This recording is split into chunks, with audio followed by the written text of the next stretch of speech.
AHN news خبر دنیا بھر سے۔ اسرائیل کے پرائم منسٹر نتن یاہو کے خلاف اسرائیلی شہریوں کا احتجاج و مظاہرہ۔ غزہ میں اسرائیلی جنگ کے 9 سال پورے ہونے پر ہزاروں اسرائیلیوں نے ہفتے کے روز وزیر اعظم نتن یاہو کے خلاف مظاہرہ کیا۔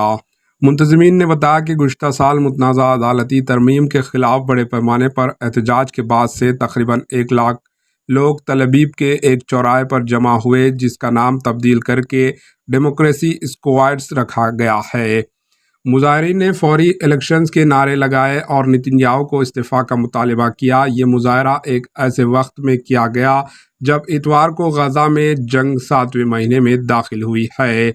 دوسرے شہروں میں بھی ریالیاں نکالی گئی، جن میں اسرائیلی اپوزیشن لیڈرز نے واشنگٹن میں مذاکرات کے لیے روانہ ہونے سے پہلے کفار سب میں ایک ریالی میں شرکت کی۔ انہوں نے مظاہرین سے خطاب میں کہا کہ حکومت نے کچھ نہیں سیکھا، حکمران نہیں بدلے۔ انہوں نے مزید کہا کہ جب تک ہم انہیں گھر نہیں بھیجیں گے، وہ اس ملک کو آگے بڑھانے کا موقع نہیں دیں گے۔ اسرائیلی میڈیا نے تصدیق کی ہے کہ تل ابیب کے جلوس کے مظاہرین اور پولیس کے درمیان جھڑپیں ہوئی، جبکہ پولیس نے اعلان کیا کہ انہوں نے ایک احتجاجی کو گرفتار کر لیا ہے۔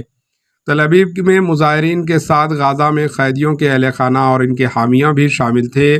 تل ابیب کے شمال میں واقع سیزیریا میں پولیس اور مظاہرین کے درمیان اس وقت جھڑپ بھی ہوئی جب مظاہرین نے نتن یاہو کی نجی رہائش گاہ تک پہنچنے کی کوشش کی۔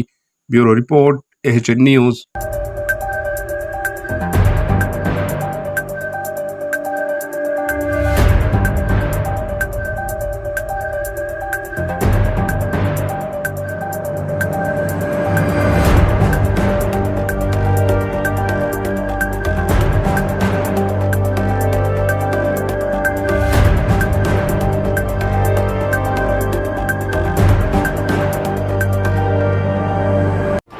AHN نیوز کو لائک کریں، شیئر کریں اور سبسکرائب کرنا نہ بھولیں۔